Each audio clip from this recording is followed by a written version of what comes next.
Di ujung kota kecil yang dikelilingi pegunungan, terdapat sebuah penginapan sederhana bernama Rumah Istirahat Mentari. Penginapan ini tak pernah sepi oleh pelancong, pedagang, dan musafir yang singgah sebelum melanjutkan perjalanan mereka. Meski bukan penginapan megah, tempat ini terkenal karena keramahan penjaganya, seorang pria bernama Bimo. Bimo, pria berusia 28 tahun, menjalani hidupnya dengan penuh ketenangan. Pagi-pagi sekali, ia membersihkan ruangan, menyapu halaman, dan mempersiapkan sarapan untuk tamu. Siang hari ia berjaga di meja resepsionis, memastikan setiap tamu merasa nyaman. Malamnya, ia menutup penginapan, memeriksa keamanan, dan mengakhiri harinya dengan membaca buku yang ia pinjam dari perpustakaan kota. Namun, di balik rutinitasnya, Bimo sering merasakan kekosongan. Ada sesuatu yang tak ia mengerti, seperti ada bagian dari dirinya yang hilang, tapi ia tak tahu apa. Malam itu, setelah penginapan mulai sepi, Bimo duduk di meja kecil di dekat jendela, menatap ke arah langit berbintang. Ia merasa kepalanya berat, seperti ada suara-suara samar yang memanggil dari kejauhan. Apa ini? Gumamnya sambil memijat pelipisnya. Bimo mencoba mengabaikan sensasi aneh itu. Ia menutup tirai jendela dan bersiap tidur. Namun, malam itu menjadi titik awal perubahan besar dalam hidupnya. Bimo terbangun di sebuah ruangan gelap. Di sekelilingnya, hanya ada cahaya lilin yang menyala lembut, menerangi rak-rak penuh buku tebal. Meja kayu besar di tengah ruangan dipenuhi simbol-simbol kuno yang tak ia kenali. Di ujung ruangan, seorang pria tua berjubah panjang berdiri, menatapnya dengan sorot mata tajam. "Bimo," kata pria itu dengan suara yang dalam. "Sudah lama aku menunggumu." Bimo kebingungan. "Siapa Anda? Apa ini mimpi?" Pria tua itu tersenyum tipis. "Kau mungkin menganggap ini mimpi, tapi ini lebih dari itu. Ini adalah panggilan. Aku gurumu dari masa lalumu, kehidupan sebelumnya." Bimo terdiam. Ia ingin tertawa dan menganggap semua ini omong kosong, tapi ada sesuatu dalam dirinya yang percaya. "Kehidupan sebelumnya?"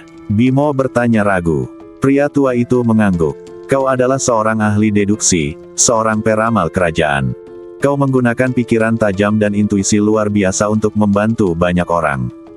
Tapi waktu telah memisahkanmu dari kemampuan itu. Sekarang, saatnya kau menemukannya kembali." Sebelum Bimo sempat menjawab, pria itu mengangkat tangannya. Sebuah buku besar muncul di udara, terbuka di hadapan Bimo. Halaman-halamannya penuh dengan simbol tarot, diagram heksagram, dan catatan yang ditulis dengan tinta emas. "Pelajari ini. Gunakan ingatanmu. Kau akan menemukan jalannya," kata pria itu sebelum semuanya menjadi gelap. Bimo terbangun dengan napas terengah-engah. Ia menatap sekeliling kamar kecilnya. Tak ada pria tua, tak ada buku. Tapi di atas meja di sudut ruangan, ia melihat sebuah kartu tarot tergeletak, kartu yang ia yakin tidak pernah ia miliki sebelumnya. Kartu itu bergambar The Magician, seorang pria berdiri di antara simbol takdir dengan tongkat bercahaya di tangannya. Bimo menatap kartu itu dengan kening berkerut. Apa sebenarnya yang terjadi? Hari-hari berlalu sejak malam aneh itu, dan Bimo tak bisa mengabaikan perasaan bahwa hidupnya sedang berubah. Ia terus menyimpan kartu The Magician di sakunya, merasa seolah kartu itu adalah kunci untuk sesuatu yang lebih besar. Pada suatu malam, ketika sedang bekerja di meja resepsionis, seorang tamu muda yang penasaran melihat kartu itu. "Kartu tarot. Kamu bisa membaca tarot?" tanya si tamu dengan mata berbinar. Bimo ragu, tapi tanpa sadar ia berkata, "Aku bisa mencobanya." Ia meletakkan kartu itu di meja, lalu mengambil beberapa kartu dari set yang kebetulan dimiliki tamu tersebut. Bimo tak tahu dari mana datangnya kepercayaan diri itu, tapi ia mulai berbicara, menjelaskan makna kartu-kartu yang dibuka satu persatu. "Ini aneh," kata tamu itu sambil menatap kartu yang terbuka. "Semuanya benar. Bagaimana kamu tahu aku baru saja berhenti bekerja?" Bimo terdiam. Ia sendiri tidak yakin bagaimana ia mengetahuinya. Tapi di dalam dirinya, ada sesuatu yang bergerak. Seperti ingatan yang muncul kembali, seperti dia pernah melakukan ini ratusan kali sebelumnya. Kabar tentang Bimo si pembaca tarot menyebar cepat di antara tamu penginapan dan penduduk sekitar. Dalam seminggu, orang-orang mulai datang ke penginapan bukan untuk menginap, melainkan untuk meminta Bimo membaca kartu mereka. Seorang pedagang lokal meminta ramalan tentang usahanya, dan Bimo dengan percaya diri memberikan saran yang ternyata sangat menguntungkan. Seorang wanita meminta bantuannya untuk memahami mimpi buruk yang terus menghantui, dan Bimo memberikan analisis yang membuat wanita itu merasa lega. Namun, tak semua orang menyukai perhatian yang diterima Bimo. Beberapa teman kerjanya mulai merasa cemburu, dan pemilik penginapan merasa terganggu dengan keramaian yang tak diundang. "Ini penginapan, bukan tempat ramal-meramal," kata pemilik penginapan dengan nada tajam. Ketenangan di penginapan mulai terusik setelah insiden pertama kali Bimo membaca kartu tarot untuk tamu yang kebetulan penasaran. Malam itu, tamu bernama Raka, seorang pedagang keliling, mendekati meja resepsionis dengan membawa setumpuk kartu tarot kuno. "Mas Bimo, kamu mau coba baca ini?" tanyanya sambil tersenyum setengah mengejek. Bimo, yang sedang menulis catatan inventaris penginapan, awalnya ingin menolak. Ia tidak pernah menganggap dirinya seorang peramal, apalagi ahli kartu. Tapi kartu The Magician yang ada di sakunya terasa hangat, seolah mendesaknya untuk mencoba. "Baiklah, mari kita lihat," jawab Bimo akhirnya, menarik napas dalam-dalam. Ia mengambil beberapa kartu dari tumpukan Raka dan meletakkannya di meja. Tanpa sadar, tangannya bergerak teratur, menyusun kartu-kartu itu menjadi pola tertentu. Kemudian, mulutnya mulai berbicara. "Kamu sedang menghadapi pilihan besar dalam hidup. Pekerjaanmu sekarang terasa stagnan, tapi ada peluang baru yang menantangmu untuk keluar dari zona nyaman," katanya tanpa ragu. Raka tertegun. "Bagaimana kamu tahu?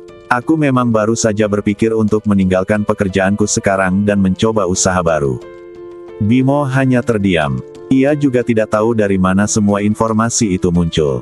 Kata-kata itu mengalir begitu saja dari pikirannya, seperti sebuah ingatan yang tersembunyi. Malam itu, Raka berterima kasih dan pergi dengan senyuman puas. Namun, bagi Bimo, sesuatu telah berubah. Kemampuannya mulai muncul, dan ia tidak bisa mengabaikannya. Dalam beberapa minggu berikutnya, cerita tentang Bimo menyebar di kalangan tamu penginapan. Orang-orang datang bukan hanya untuk menginap, tapi juga untuk meminta bantuannya membaca kartu atau memberikan nasihat. Awalnya, Bimo merasa ragu. Namun, setiap kali ia mencoba, ramalannya selalu tepat. Seorang petani yang menghadapi musim panen buruk meminta sarannya, dan Bimo menyarankan agar petani itu menjual sebagian lahannya sebelum kerugian semakin besar. Sebulan kemudian, saran itu terbukti menyelamatkan keluarga petani tersebut. "Mas Bimo, kok bisa tahu semuanya?" tanya seorang tamu bernama Linda. "Saya tidak tahu," jawab Bimo jujur. "Mungkin saya hanya beruntung. Namun, kabar ini mulai menarik perhatian yang tak diinginkan." Pemilik penginapan, seorang pria tua bernama Pak Surya, merasa penginapannya berubah menjadi tempat keramaian yang tidak ia sukai. "Bimo, ini penginapan, bukan pasar malam," tegurnya suatu malam. "Kalau kau ingin terus membaca kartu, lakukan di tempat lain." Kata-kata itu membuat Bimo berpikir. Ia sadar bahwa ini adalah tanda untuk melangkah lebih jauh, untuk mencoba keluar dari kenyamanan pekerjaannya. Setelah berbicara dengan Pak Surya, Bimo memutuskan untuk berhenti dari pekerjaannya di penginapan. Ia merasa berat hati meninggalkan tempat yang sudah menjadi bagian dari hidupnya selama bertahun-tahun, tapi ia tahu bahwa jalan hidupnya sedang berubah. Dengan tabungan seadanya, Bimo menyewa ruang kecil di pasar kota, di mana ia membuka jasa ramalan sederhana. Tempat itu hanya terdiri dari satu meja kayu, 2 kursi, dan tirai tebal untuk memberikan sedikit privasi. Hari pertama, tidak ada yang datang. Hari kedua, seorang wanita tua bernama Bu Mirna muncul, meminta bantuan untuk memahami keputusan anak-anaknya yang ingin menjual tanah keluarga. Dengan ketenangan yang aneh, Bimo membantu wanita itu melihat sisi lain dari masalah tersebut.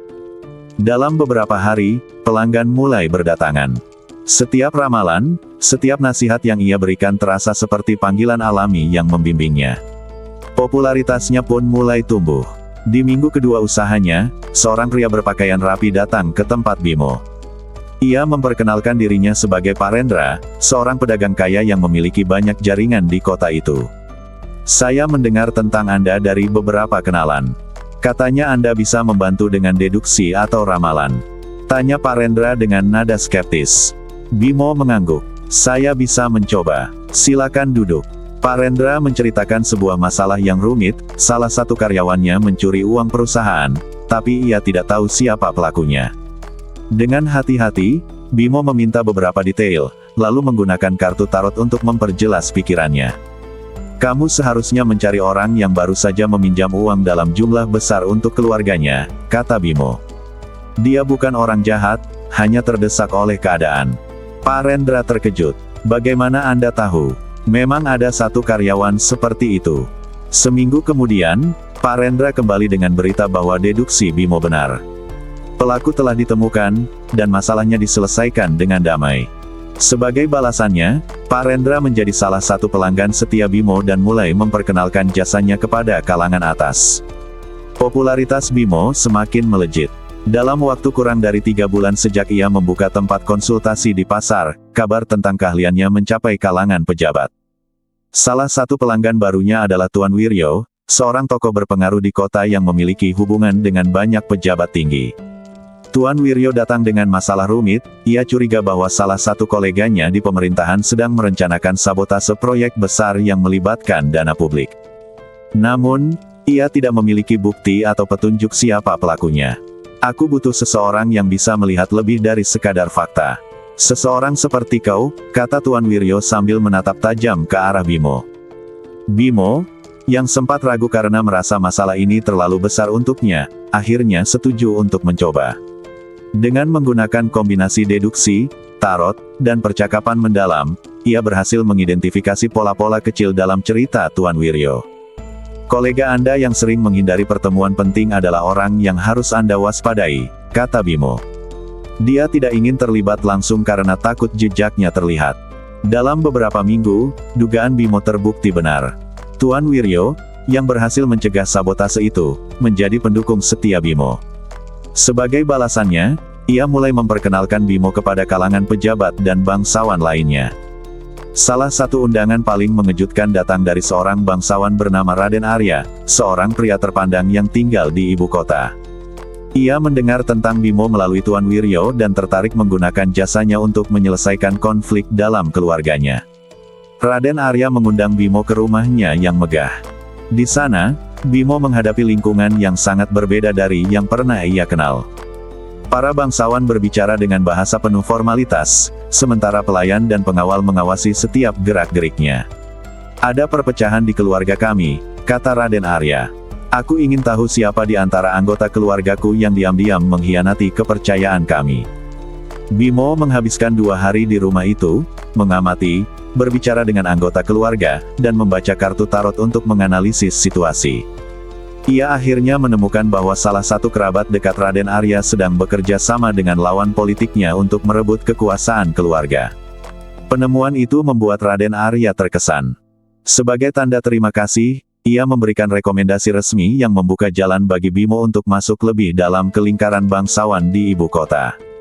Di tengah kesibukannya melayani orang-orang penting, mimpi-mimpi aneh Bimo mulai kembali.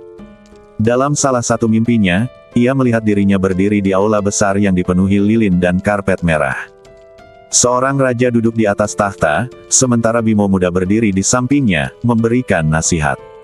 Kau adalah harapan terakhirku, kata sang raja dalam mimpi itu. Gunakan kecerdasanmu untuk melindungi kerajaan ini. Bimo terbangun dengan keringat dingin.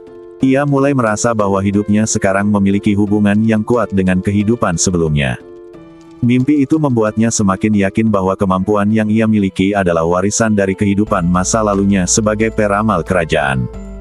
Namun, mimpi-mimpi itu juga membawa peringatan, ada ancaman besar yang sedang menunggunya, dan ia harus bersiap. Kesuksesan Bimo mulai menarik perhatian pihak-pihak yang tidak senang. Salah satu ancaman pertama datang dari seorang peramal terkenal bernama Tuan Dharma, yang merasa tersingi oleh kepopuleran Bimo. Tuan Dharma mulai menyebarkan fitnah, mengatakan bahwa Bimo hanyalah seorang penipu yang menggunakan trik murahan untuk mendapatkan perhatian. Beberapa orang yang awalnya mempercayai Bimo mulai ragu, dan ini menjadi tantangan baru baginya. Bimo tidak menyerah. Ia memutuskan untuk menghadapi Tuan Dharma secara langsung. Dalam sebuah acara yang dihadiri banyak pejabat dan bangsawan, keduanya diminta untuk menunjukkan kemampuan mereka. Tuan Dharma mencoba memanipulasi hasil ramalan untuk membuat dirinya terlihat lebih hebat, tapi Bimo tetap tenang dan menggunakan deduksi tajam untuk memberikan jawaban yang akurat. Pada akhirnya, keaslian kemampuan Bimo terbukti, dan reputasi Tuan Dharma hancur. Peristiwa ini semakin memperkuat nama Bimo sebagai peramal dan ahli deduksi terbaik, sekaligus memberinya pelajaran bahwa kesuksesan selalu diikuti oleh tantangan. Reputasi Bimo terus melambung. Undangan dari bangsawan, pejabat, dan tokoh penting terus berdatangan. Namun, di balik kesuksesannya, ia mulai merasakan adanya tekanan yang tak terlihat. Mimpi-mimpi tentang kehidupan sebelumnya datang lebih sering, dan setiap kali, ia merasa seperti ada sesuatu yang harus ia selesaikan. Suatu malam, seorang tamu misterius datang ke tempat konsultasinya. Pria itu mengenakan jubah hitam dengan wajah sebagian tertutup. Tanpa memperkenalkan diri, ia menyerahkan sebuah gulungan kain yang tampak usang. "Buka ini ketika kau merasa siap," kata pria itu dengan suara serak. Bimo mencoba bertanya lebih lanjut, tapi pria itu sudah menghilang dalam gelap malam. Ia membuka gulungan itu dengan hati-hati dan menemukan diagram kompleks yang menyerupai heksagram, disertai dengan tulisan dalam bahasa kuno yang tak ia mengerti. Namun, anehnya, ia merasa seolah-olah pernah melihat diagram itu sebelumnya. Diagram misterius itu terus menghantui pikiran Bimo. Ia membawa gulungan itu ke seorang ahli sejarah kuno bernama Pak Arif, yang tinggal di perpustakaan kota. Ini adalah simbol-simbol kuno yang sering dikaitkan dengan ramalan dan deduksi tingkat tinggi, jelas Pak Arif. Namun, banyak bagian yang hilang atau sengaja disembunyikan. Kalau kau bisa memecahkannya, mungkin ada sesuatu yang besar di baliknya. Dengan bantuan Pak Arif, Bimo mulai mempelajari heksagram tersebut. Ia menemukan bahwa diagram itu bukan hanya alat untuk ramalan, tapi juga peta simbolik yang mengarah pada sesuatu yang lebih besar, sebuah warisan dari masa lalunya. Namun, upaya memecahkan misteri heksagram ini menarik perhatian orang-orang yang memiliki tujuan jahat. Salah satunya adalah seorang pengusaha kaya bernama Hartono, yang diam-diam memimpin sebuah kelompok rahasia bernama Bayangan Lembah. Bimo mulai menerima pesan-pesan anonim yang mengancamnya untuk berhenti menyelidiki heksagram itu. Namun, rasa penasarannya terlalu besar untuk diabaikan. Ia mulai menghubungkan diagram itu dengan mimpi-mimpinya, menyadari bahwa heksagram ini memiliki kaitan erat dengan masa lalunya sebagai peramal kerajaan. Suatu malam, tempat konsultasinya didatangi sekelompok pria bertopeng. Mereka tidak berbicara apa-apa, hanya melemparkan gulungan lain yang berisi peringatan keras, "Hentikan sekarang, atau kau akan menyesal." Bimo sadar bahwa ia kini berada dalam bahaya besar. Namun, alih-alih merasa takut, ia merasa lebih terdorong untuk melanjutkan pencariannya. Dengan bantuan Pak Arif dan beberapa teman barunya, termasuk Mira, seorang jurnalis muda yang ingin menulis kisah Bimo, ia mulai menyelidiki siapa yang mengirim ancaman tersebut. Dalam pencarian ini, Bimo menemukan bahwa kelompok Bayangan Lembah adalah organisasi kuno yang berusaha menguasai kekuatan ramalan dan deduksi untuk kepentingan mereka sendiri. Mereka percaya bahwa heksagram yang dimiliki Bimo adalah kunci untuk membuka rahasia besar yang bisa memberi mereka kekuasaan tanpa batas. Bimo menyadari bahwa heksagram itu bukan hanya tentang dirinya, tetapi juga tentang melindungi dunia dari kekuatan yang bisa disalahgunakan. Konflik memuncak ketika kelompok Bayangan Lembah mencoba menculik Bimo untuk memaksa dia mengungkap rahasia heksagram. Namun, dengan kecerdasannya, Bimo berhasil meloloskan diri dan mengungkap salah satu markas kecil mereka di kota. Namun, ancaman ini membuatnya dihadapkan pada pilihan sulit. Melanjutkan kehidupannya sebagai peramal dan ahli deduksi yang melayani masyarakat, meskipun ini berarti terus menjadi target. Menyerahkan heksagram kepada kelompok tersebut untuk menyelamatkan dirinya, meskipun ia tahu itu bisa membawa kehancuran. Bimo memilih untuk melawan. Ia memutuskan bahwa hidupnya bukan hanya tentang dirinya sendiri, tetapi juga tentang menggunakan kemampuannya untuk kebaikan yang lebih besar. Setelah insiden dengan Bayangan Lembah, Bimo menyadari bahwa ia tidak bisa menghadapi ancaman ini sendirian. Ia mulai membangun jaringan dengan orang-orang yang dapat dipercaya. Salah satu langkah awalnya adalah mendekati Pak Rendra, pedagang kaya yang sebelumnya pernah ia bantu. Pak Rendra memperkenalkan Bimo kepada beberapa pejabat yang memiliki akses ke informasi penting. Salah satunya adalah Ibu Ratna, seorang anggota Dewan Kota yang terkenal karena integritas dan keberaniannya melawan korupsi. "Aku mendengar apa yang kau alami," kata Ibu Ratna saat pertama kali bertemu Bimo. Kalau kelompok itu seberbahaya yang kau katakan, kita harus melawan mereka bersama-sama. Bimo juga merekrut Mira, jurnalis muda yang bersemangat untuk membantu. Dengan keterampilan investigasinya, Mira mulai menyelidiki aktivitas bayangan lembah, mencari tahu siapa saja yang terlibat dan seberapa jauh pengaruh mereka menjalar. Di tengah kesibukannya, Bimo bertemu dengan seorang pemuda bernama Arga, yang datang ke tempat konsultasinya dengan permintaan aneh. "Ajari aku deduksi dan ramalan, Mas," kata Arga. "Aku ingin membantu orang seperti yang kau lakukan." Awalnya, Bimo ragu. Ia tidak pernah menganggap dirinya sebagai guru. Namun, melihat semangat Arga, ia akhirnya setuju. Bimo mulai mengajarkan dasar-dasar deduksi, interpretasi tarot, dan bagaimana membaca heksagram. Arga ternyata memiliki bakat alami. Dalam beberapa bulan, ia mampu membantu Bimo menghadapi beberapa kasus sederhana, termasuk menemukan seorang anak hilang yang ternyata berada di rumah saudaranya di desa lain.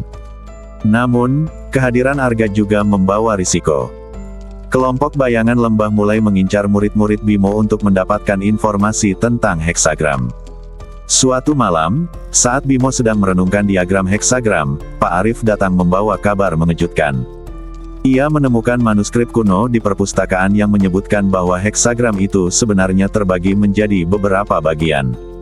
"Heksagram yang kau miliki hanyalah sepertiga dari keseluruhan peta," jelas Pak Arif.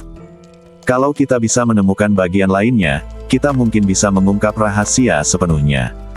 Bimo merasa lega sekaligus khawatir. Jika ia berhasil mengumpulkan semua bagian, itu berarti ia bisa mencegah bayangan lembah menyalahgunakan kekuatan heksagram. Tapi di sisi lain, risikonya semakin besar karena mereka pasti akan memburu setiap petunjuk yang ia temukan. Petunjuk pertama membawa Bimo dan tim kecilnya, termasuk Mira dan Arga, ke sebuah desa terpencil yang disebut Dusun Tirtawening. Desa itu terkenal karena sejarahnya yang penuh misteri, termasuk legenda tentang peramal yang pernah hidup di sana ratusan tahun lalu. Setibanya di sana, mereka bertemu dengan seorang sesepuh desa bernama Mbah Kerta, yang tampaknya tahu lebih banyak tentang heksagram daripada yang ia tunjukkan. "Kalian mencari bagian kedua dari peta itu?" tanya Mbah Kerta dengan nada waspada. Bimo mengangguk. "Kami ingin melindunginya agar tidak jatuh ke tangan yang salah." Mbah Kerta akhirnya mengungkapkan bahwa bagian kedua heksagram tersembunyi di dalam gua kuno di luar desa. Namun, ia memperingatkan bahwa gua itu dijaga oleh jebakan kuno yang hanya bisa dilewati oleh seseorang yang benar-benar memahami heksagram. Bimo, Mira, dan Arga memasuki gua dengan hati-hati. Dinding gua dipenuhi simbol-simbol kuno yang mirip dengan diagram heksagram yang sudah mereka pelajari. Saat mereka melangkah lebih dalam, jebakan mulai muncul, lantai yang runtuh, panah tersembunyi, dan teka-teki simbolik yang harus dipecahkan. Dengan menggunakan deduksi dan pengetahuan yang telah ia pelajari, Bimo berhasil memimpin timnya melewati semua rintangan. Di ujung gua, mereka menemukan peti batu kecil yang berisi bagian kedua heksagram. Namun, saat mereka keluar dari gua, mereka dihadang oleh sekelompok pria bertopeng, anggota bayangan lembah yang telah mengikuti mereka. "Serahkan itu, atau kalian tidak akan keluar dari sini hidup-hidup," ancam salah satu pria bertopeng. Bimo dan timnya harus menggunakan kecerdasan dan kerja sama untuk melarikan diri. Dengan bantuan Arga yang menunjukkan keberanian luar biasa, mereka berhasil kabur dengan membawa bagian heksagram tersebut. Setelah berhasil melarikan diri dari gua di Dusun Tirtawening, Bimo dan timnya membawa bagian kedua heksagram ke tempat yang aman. Diagram itu ternyata melengkapi sebagian besar simbol yang ada di heksagram pertama. Namun, bagian ketiga masih hilang, dan tanpa itu, mereka tidak dapat mengungkap rahasia sepenuhnya. Mbah Kerta, sesepuh Dusun Tirtawening, memberikan petunjuk terakhir sebelum mereka berpisah. Bagian terakhir mungkin ada di ibu kota, tersembunyi di bawah salah satu bangunan tertua yang dulu digunakan untuk pertemuan rahasia kerajaan. Dengan informasi itu, Bimo, Mira, dan Arga memutuskan untuk melakukan perjalanan ke ibu kota. Namun, perjalanan ini penuh risiko karena pengaruh bayangan lembah semakin terasa. Mereka menemukan bahwa kelompok ini tidak hanya terdiri dari individu bayaran, tetapi juga melibatkan beberapa pejabat tinggi yang haus kekuasaan. Setibanya di ibu kota, Bimo menyamar untuk menghindari perhatian. Dengan bantuan Ibu Ratna, mereka mendapatkan akses ke arsip kuno kerajaan yang disimpan di perpustakaan istana. Di sana, mereka menemukan catatan yang menyebutkan keberadaan ruang bawah tanah rahasia di bawah sebuah bangunan tua bernama Gedung Gading, yang dulunya digunakan sebagai tempat pertemuan para peramal kerajaan. Namun, masalah baru muncul. Gedung Gading kini dikelola oleh seorang pejabat bernama Tuan Satria, yang diam-diam merupakan salah satu anggota utama Bayangan Lembah. Tuan Satria memiliki pengaruh besar di ibu kota, sehingga mereka tidak bisa langsung masuk ke gedung tersebut. "Aku akan menyelinap masuk," kata Mira dengan penuh semangat. "Aku sudah biasa melakukan penyelidikan seperti ini." Bimo awalnya menolak, khawatir akan keselamatan Mira. Tapi akhirnya ia setuju, dengan syarat bahwa Arga akan menemani Mira untuk melindunginya. Malam itu, Mira dan Arga menyelinap ke Gedung Gading. Dengan peralatan sederhana, mereka berhasil masuk melalui jendela belakang. Di dalam gedung, mereka menemukan bahwa ruang bawah tanah benar-benar ada, tapi dijaga oleh pengawal bersenjata. Mira menggunakan keahliannya untuk memancing perhatian pengawal, sementara Arga berhasil menemukan pintu masuk ruang bawah tanah. Mereka menemukan petunjuk penting, sebuah peta kecil yang menunjukkan lokasi tempat bagian ketiga heksagram disembunyikan. Namun, saat mereka akan keluar, mereka tertangkap oleh Tuan Satria. "Kalian pikir bisa mencuri dariku?" Tuan Satria tertawa dingin. "Aku sudah menunggumu, Bimo, dan teman-temanmu." Mira dan Arga dibawa ke ruang penyiksaan. Sementara itu, pengawal Tuan Satria mengirim pesan ke tempat persembunyian Bimo, meminta dia datang sendiri untuk menyerahkan bagian heksagram yang ia miliki jika ingin menyelamatkan teman-temannya. Bimo menghadapi dilema. Ia tahu bahwa Tuan Satria tidak akan membiarkan mereka pergi begitu saja, bahkan jika ia menyerahkan heksagram. Tapi ia juga tidak bisa membiarkan Mira dan Arga dalam bahaya. Dengan bantuan Ibu Ratna, Bimo merencanakan penyelamatan. Mereka memutuskan untuk menyusup ke Gedung Gading pada malam berikutnya, menggunakan jalur rahasia yang ditemukan di arsip istana. Malam itu, Bimo memimpin operasi penyelamatan. Dengan kecerdasannya, ia berhasil mengelabui pengawal dan menyusup ke ruang bawah tanah. Setelah menghadapi beberapa jebakan, ia akhirnya menemukan Mira dan Arga yang diikat di salah satu ruangan. Namun, sebelum mereka bisa keluar, Tuan Satria muncul bersama beberapa anggota Bayangan Lembah. "Kau cerdas, Bimo," kata Tuan Satria. "Tapi kecerdasanmu tidak akan cukup untuk melawan kami." Pertarungan pun tak terelakkan. Dengan bantuan Arga, yang menunjukkan keberanian luar biasa, mereka berhasil melumpuhkan sebagian besar pengawal. Sementara itu, Mira menggunakan keterampilannya untuk merekam pernyataan Tuan Satria yang membongkar keterlibatannya dalam Bayangan Lembah. Namun, Tuan Satria bukan lawan yang mudah dikalahkan. Ia mencoba menggunakan kekuatan heksagram yang sebagian telah ia pelajari, memanipulasi simbol-simbol untuk menciptakan ilusi yang membuat Bimo dan timnya bingung. Bimo harus berpikir cepat. Ia menyadari bahwa kelemahan ilusi itu adalah pola yang tidak sempurna dalam heksagram Tuan Satria. Dengan kecepatan deduksinya, Bimo berhasil memecahkan pola itu dan membalikkan ilusi, membuat Tuan Satria kehilangan kendali. Mereka melarikan diri dari Gedung Gading dengan peta yang menunjukkan lokasi bagian terakhir heksagram. Namun, mereka tahu bahwa pertempuran sebenarnya baru saja dimulai. Setelah berhasil mendapatkan peta dari Gedung Gading, Bimo, Mira, dan Arga kembali ke tempat persembunyian mereka untuk merencanakan langkah berikutnya. Peta tersebut menunjukkan bahwa bagian terakhir heksagram tersembunyi di sebuah tempat bernama Bukit Malaka, sebuah lokasi terpencil yang dianggap keramat dan penuh misteri. Pak Arif, yang bergabung dengan mereka, memberikan penjelasan tambahan. Bukit Malaka pernah menjadi pusat meditasi para peramal kerajaan. Banyak yang percaya bahwa tempat itu dijaga oleh kekuatan tak terlihat. Tidak sembarang orang bisa masuk, apalagi mengambil sesuatu yang ada di sana. Meskipun demikian, Bimo merasa bahwa ini adalah langkah yang harus mereka ambil. Mereka mempersiapkan perjalanan dengan hati-hati, mengumpulkan peralatan yang diperlukan, termasuk perlengkapan untuk menghadapi jebakan kuno seperti yang mereka temui sebelumnya.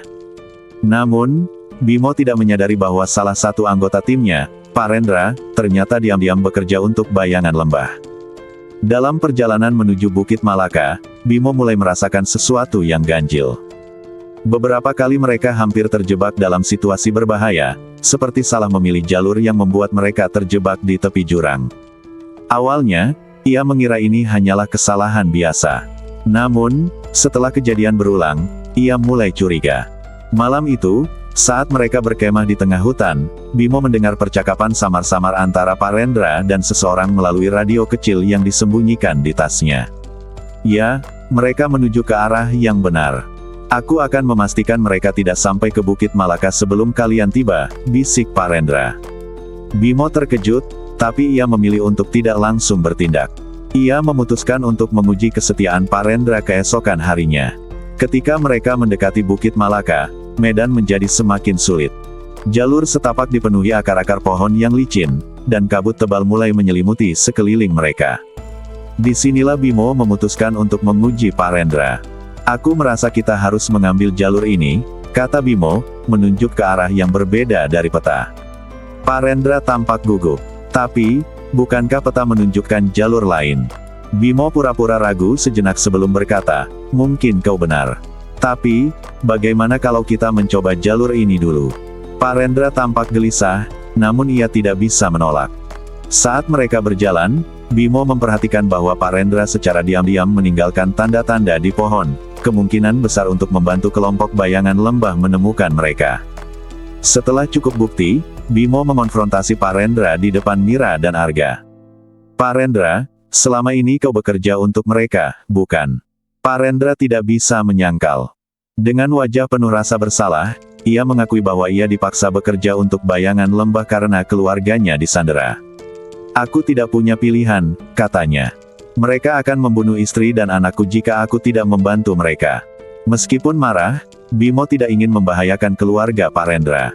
Ia memutuskan untuk membiarkan Parendra tetap bersama mereka, tetapi di bawah pengawasan ketat. Setelah melewati berbagai rintangan, termasuk jebakan alami seperti tanah longsor dan serangan hewan liar, mereka akhirnya mencapai Bukit Malaka. Di puncaknya, mereka menemukan sebuah pintu batu besar yang dipenuhi simbol-simbol heksagram. Bimo mendekati pintu itu dan merasakan deja vu yang kuat. Ia menyadari bahwa ia pernah berada di tempat ini dalam kehidupan sebelumnya. Dengan bantuan dua bagian heksagram yang mereka miliki, Bimo mulai mengaktifkan mekanisme pintu. Simbol ini harus disejajarkan dengan elemen ini, gumamnya sambil memutar ukiran di pintu. Setelah beberapa saat, pintu batu terbuka perlahan, memperlihatkan sebuah ruangan besar yang dipenuhi cahaya kemasan. Di tengah ruangan, terdapat altar kecil dengan gulungan kain kuno, bagian terakhir dari heksagram. Namun, sebelum Bimo bisa mengambilnya, suara langkah kaki bergema di belakang mereka. Ternyata, bayangan lembah telah tiba. Dipimpin oleh seorang pria bertubuh besar bernama Hartono, kelompok bayangan lembah mengepung Bimo dan timnya. Serahkan heksagram itu, atau kalian tidak akan keluar dari sini hidup-hidup, kata Hartono dengan nada dingin. Bimo tahu mereka tidak bisa melawan secara fisik, tapi ia memiliki keunggulan, kecerdasannya dan pemahaman mendalam tentang heksagram. Ia mulai memutar otak untuk menciptakan strategi. Arga, fokus pada simbol di dinding itu, bisik Bimo. Mira, rekam semuanya. Kita butuh bukti untuk mengungkap mereka.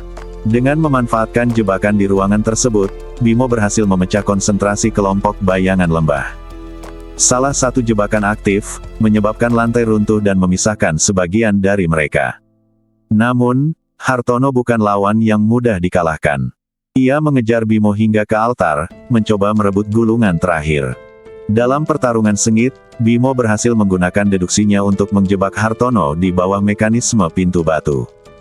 Dengan bagian terakhir heksagram di tangannya, Bimo dan timnya melarikan diri dari Bukit Malaka, meninggalkan kelompok bayangan lembah yang terjebak.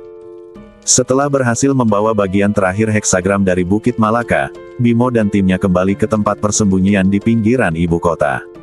Dengan menyatukan ketiga bagian heksagram, sebuah pola utuh mulai terbentuk, pola yang memancarkan cahaya lembut dan seolah-olah hidup. Pak Arif, yang mempelajari simbol-simbol kuno bersama Bimo, mengungkapkan sebuah fakta mencengangkan. Heksagram ini bukan hanya peta kekuatan, katanya dengan nada serius.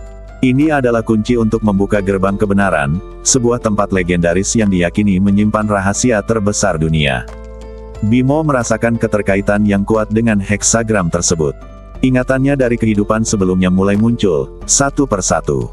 Ia melihat bayangan dirinya sebagai seorang peramal istana yang dulunya melindungi heksagram ini dari pihak-pihak yang berniat menggunakannya untuk tujuan jahat. Gerbang kebenaran, Bimo bergumam. Apa yang sebenarnya tersembunyi di sana?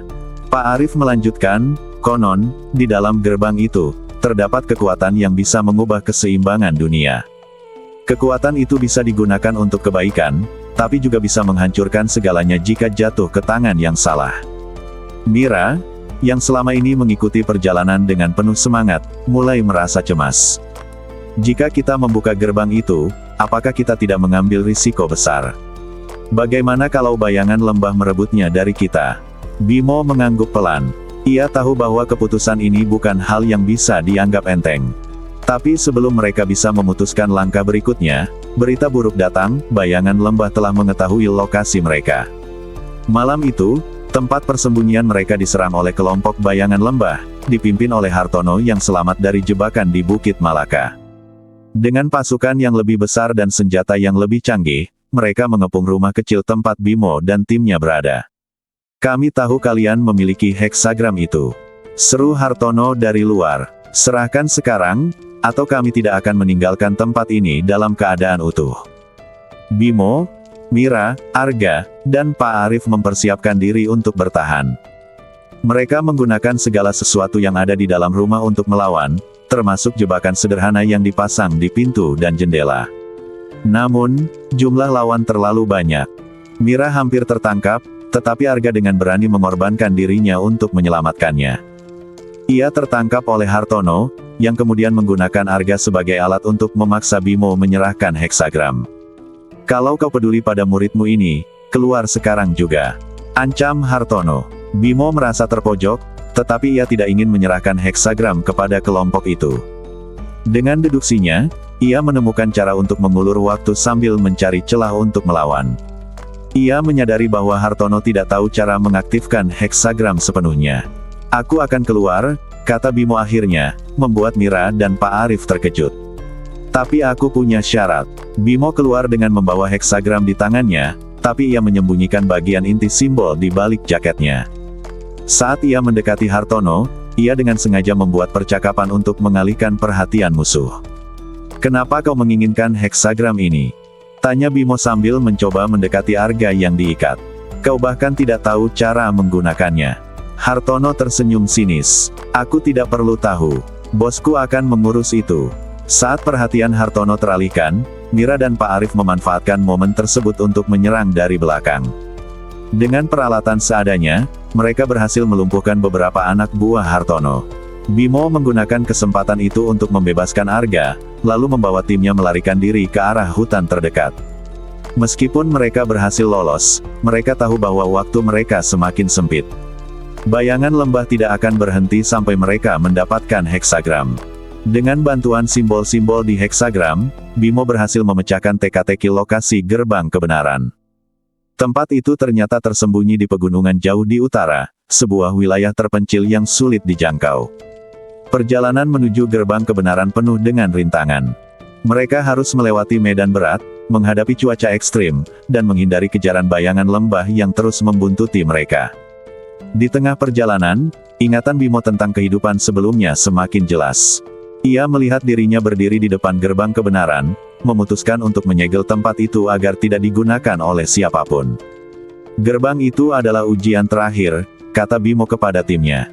Hanya orang yang memiliki niat tulus yang bisa membuka dan menggunakan kekuatannya. Mira dan Arga mulai menyadari betapa berat tanggung jawab yang Bimo pikul. Namun, mereka berjanji untuk tetap mendukungnya hingga akhir.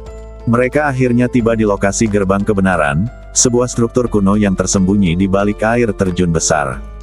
Simbol heksagram terpahat di seluruh permukaan gerbang, bersinar samar saat Bimo mendekatinya. Namun, sebelum Bimo bisa mengaktifkan gerbang, Hartono dan pasukannya tiba. Kali ini, mereka membawa seorang pria misterius, Bayu, pemimpin sebenarnya dari bayangan lembah. Bayu adalah sosok yang dingin dan karismatik, dengan pemahaman mendalam tentang heksagram. Ia mengungkapkan bahwa dirinya juga memiliki hubungan dengan gerbang kebenaran, dan bahwa ia telah menunggu momen ini selama bertahun-tahun. Gerbang itu bukan milikmu, Bimo, kata Bayu dengan nada tenang. Aku memiliki hak yang sama untuk membukanya. Pertempuran terakhir pun dimulai, sebuah konfrontasi antara Bimo dan Bayu yang tidak hanya melibatkan kekuatan fisik, tetapi juga adu kecerdasan dan pemahaman tentang heksagram.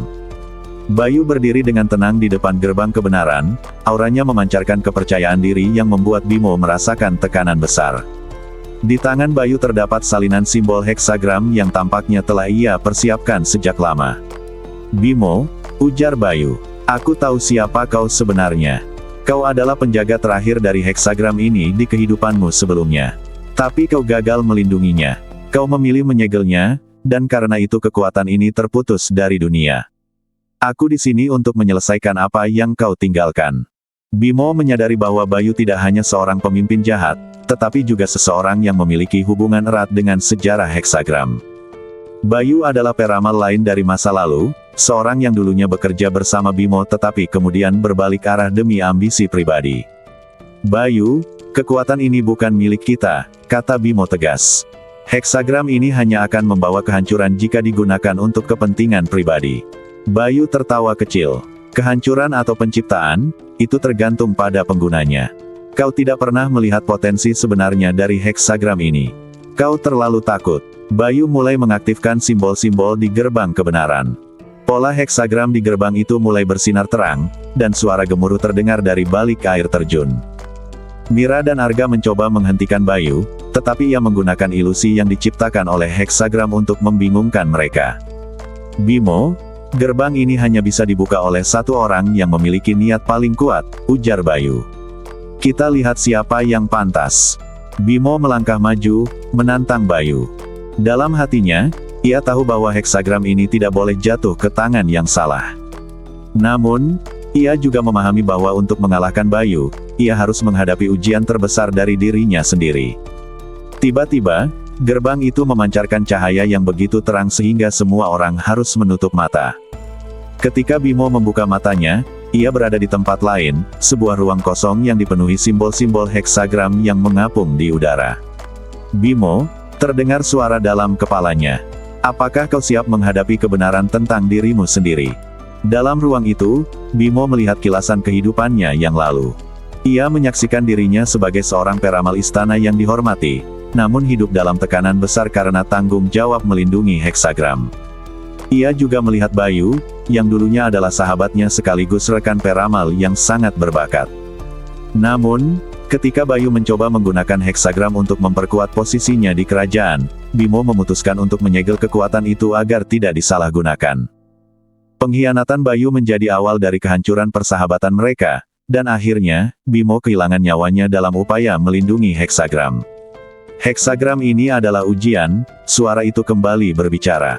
Hanya mereka yang benar-benar memahami keseimbangan dunia yang dapat menggunakannya. Bimo menyadari bahwa ujian ini bukan hanya tentang mengalahkan Bayu, tetapi juga tentang menerima kesalahan dan kegagalannya di masa lalu. Ia harus membuktikan bahwa ia telah belajar dari kehidupannya yang sebelumnya. Ketika Bimo kembali ke dunia nyata, ia melihat Bayu telah membuka sebagian gerbang. Cahaya di dalam gerbang memancar, menunjukkan kekuatan luar biasa yang bisa dirasakan oleh semua orang di sekitar. Waktunya habis, Bimo, kata Bayu. Kau tidak bisa menghentikanku. Namun, Bimo tidak menyerah. Ia melangkah maju dan mengaktifkan heksagram yang ia bawa, menciptakan pola baru yang membalik energi gerbang. Pertarungan antara Bimo dan Bayu berlangsung sengit, bukan hanya secara fisik tetapi juga secara mental.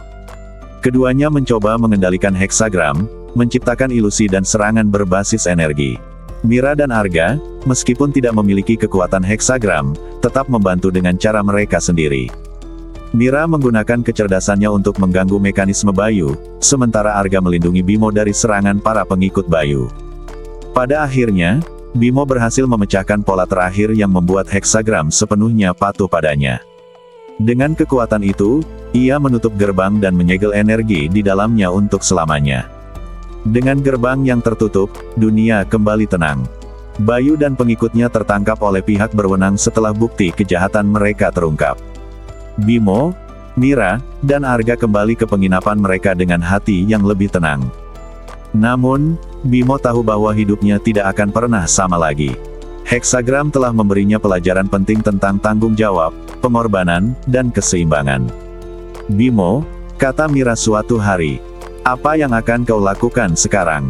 Kembali ke kehidupan normal." Bimo tersenyum tipis. "Aku tidak tahu apakah hidupku bisa disebut normal lagi. Tapi satu hal yang pasti, aku akan terus membantu orang-orang dengan cara yang aku bisa, sama seperti dulu." Beberapa tahun kemudian, Bimo dikenal sebagai seorang peramal dan penasihat yang dihormati, tidak hanya oleh masyarakat biasa tetapi juga oleh para pemimpin dan pejabat tinggi. Namun, ia tetap rendah hati, memilih tinggal di penginapan kecil tempat perjalanannya dimulai. Setiap malam, ia duduk di bawah bintang-bintang, memandangi langit dan mengingat semua yang telah ia lalui. Ia tahu bahwa perjalanan ini adalah bagian dari takdirnya, takdir yang telah membawanya untuk menjadi versi terbaik dari dirinya. Selesai.